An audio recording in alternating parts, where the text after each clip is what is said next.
Good morning, good afternoon, good evening, wherever and whenever you are. My name is John, or Last Frontier Bricks, and this is my review of the Mega Halo UNSC Hornet Recon. It is set into number HKT818. Comes with 289 pieces, including 2 figures. Is recommended for children 8 and up, and retails for about $30. It is part of the Halo Universe line, which basically covers anything that isn't based off of Halo Infinite. As you can see, it has the usual blue and purple Forerunner-esque design, with the set being in front and center of the box art, with your 2 figures, specifically an ODST and the Sergeant Stacker in the top right corner. On the top of the box, you got the big Mega logo with the 2 figures. On the left side, we have the Mega and Halo Universe logos, with the Hornet in a very picturesque scene. In the right side has the Halo Universe logo, along with the Halo Infinite Master Chief, plus the main set. And on the back box art, we have the full set in its entirety, and another good in the image of the set in a very picturesque location, and a picture of the main play function. Like most Mega Halo sets, you can open this without destroying the box. So let's go ahead and do that right now. There you go. One piece taped down there. One over here. And let's see, is there any? Nope, that's it. Just open it up. Oh, interesting. This is my first one with paper bags. How about that? Oh, there is one bag with plastic, specifically with the figures. But for that, we have 1, 2, 3, 4, 5 other bags, and then we have your instruction booklet. Once again, and with the Forerunner design with the set front and center, jumps straight into the build. Strangely enough, it shows you building the figures, which from looks of things you don't actually have to do, because it looks like the figures are already built. Interesting. But other than that, just jump straight into build, and barely any advertisements for any other sets.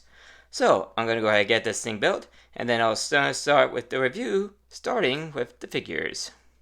And for our first figure, we have an ODST, or Orbital Drop Shock Trooper. Basically, the UNSC is a try at giving Spartan level armor to a regular soldier. As you can see, he's got some winter camo on his legs and arms. Love the coloring of the metallic blue visor. Good color application on that as well. Don't see any spillovers. You got the usual articulation in the arms, elbows and knees and legs, and your usual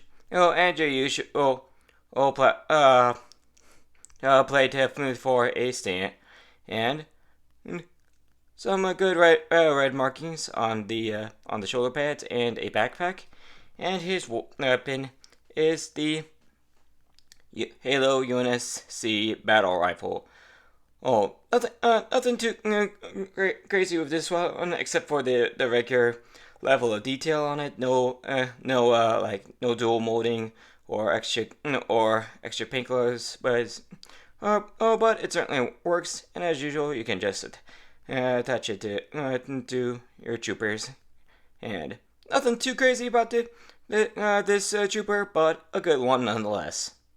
And for our second figure, we have Sergeant Stacker. I believe this is the Halo 3 armor set for the Marines. I think my personal favorite detail is that UNSC logo at the top of his hat. I was good detail on the face, say like with the mustache and eyebrows. I will say the hat is removable. However, I wouldn't recommend actually doing it.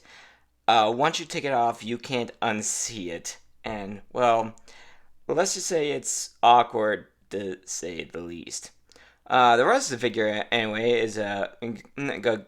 You got your usual, I believe that's a sand green, for the main armor piece. And so, what is it, gunmetal gray for most of the other armor, like the gloves, main torso.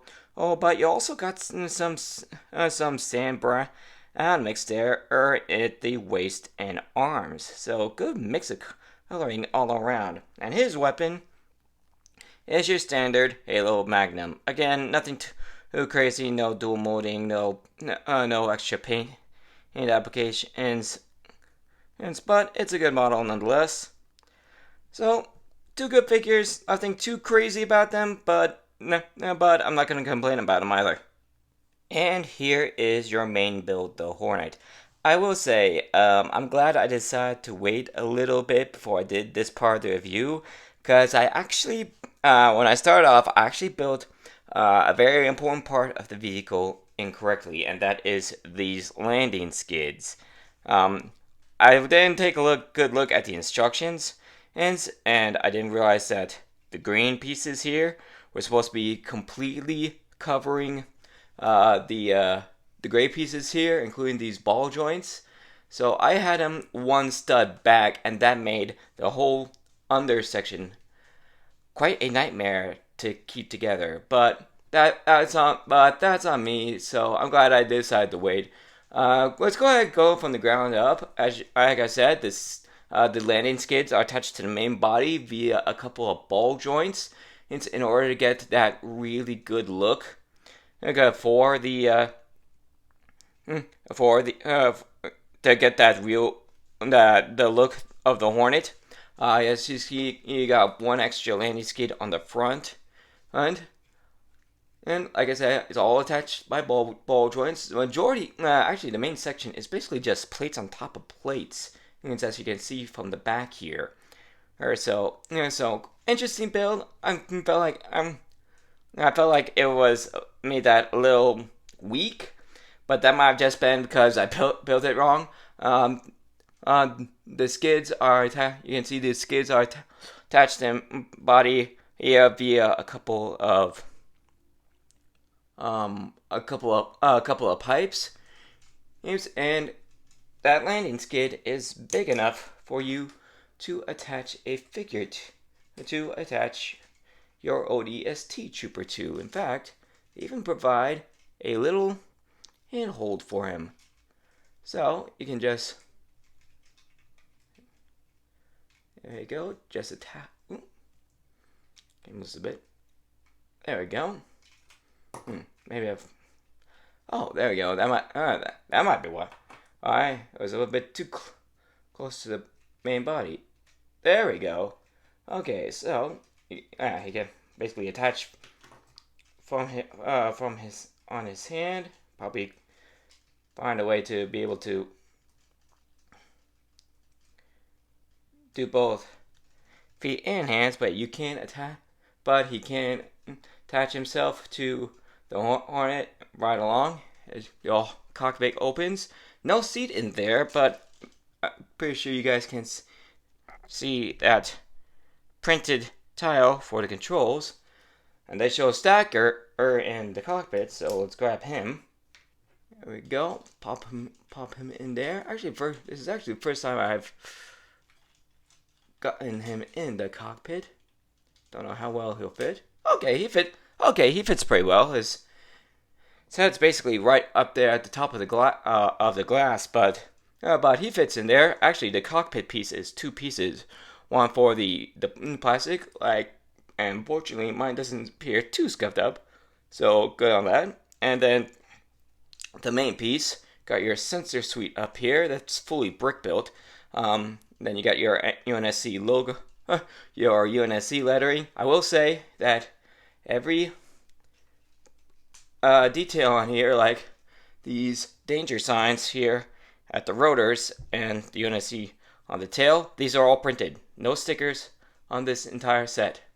You can see it's got a couple of 3-barrel machine guns at the top. They don't actually they don't actually function. It's just like the two pieces, or the attachment and the machine guns. And like I said, you got danger logos on the danger symbols on the thrusters. UNSC on the tail. Oh, good shaping all around, and it does have one main plane function. You can probably see this Technic piece right here. And what you do is you move that around, and it adjusts the thrusters. There's nothing too crazy. It's just a bunch of gears and Technic rods moving them around. You can kind of see them on the bottom with the yellow pieces right there, or at the edge. Good play function, but it might be a little annoying to collectors who just kind of want to show it off on their display and just have the thrusters kind of just aligned together, because it does make it rather difficult to do that. But one nice thing about this thing is the swooshability on this thing is 10 out of 10. It's small, light, but it looks good just moving it around like this. So that's my full review on this thing. Let's go ahead and go on to my final thoughts and reviews. So silly me, once again I forgot to show the extra pieces. Nothing too crazy here except for a third machine gun barrel piece. But once again, quite a few more pieces extra than you will get over a Lego set.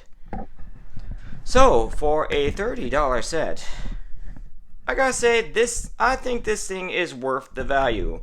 And for once, I'm honestly not sure if this thing is worth more. The value is any more than what a Lego set would do. Like for example, the Yoda's Jedi Starfighter that came out. I don't actually have that yet, but you basically got the same amount of figures. Here we got an ODST and Stacker with the Yoda's Jedi Starfighter. You got Yoda and R2-D2, and you probably got a vehicle about the same size for basically the same price. Actually, this one might be a few dollars less. I think if I remember right, it's usually around. I usually find it at Walmart for like $27. I managed to get this thing off at a really decent discount on Amazon recently because they were running a sale. Well, but basically it's just like I said, same number of figures, same size ship, so I feel like it's the same value. Like I said, I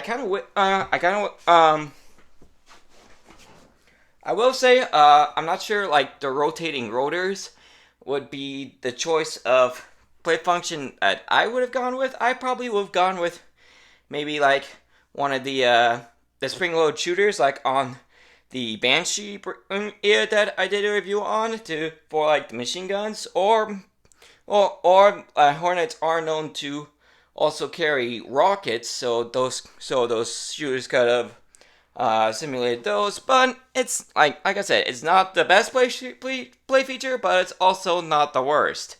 But the figures on the other hand, I really like. I gotta admit, I really like those. They're good for army building. Despite Stacker being a named character, he's generic looking enough that he could play just a generic sergeant, and no one would be the wiser. Same with the old DST. It's not like he's a named character either.